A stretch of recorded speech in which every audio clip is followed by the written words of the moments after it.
The river's embrace.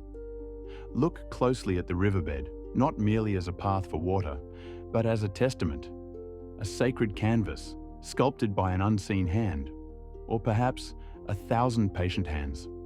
For eons, this liquid whisper, this persistent embrace has danced with stone.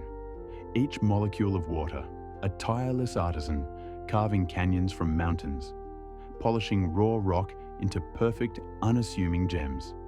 See how the earth itself yields, a testament to gentle, unyielding will.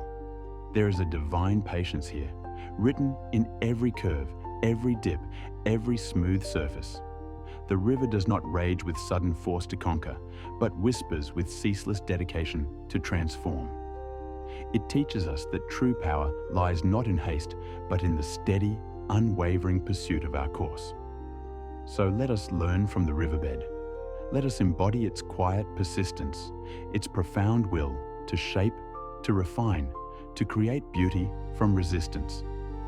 For in its divine flow, we find the enduring truth that with time and an unwavering heart, we too can carve mountains.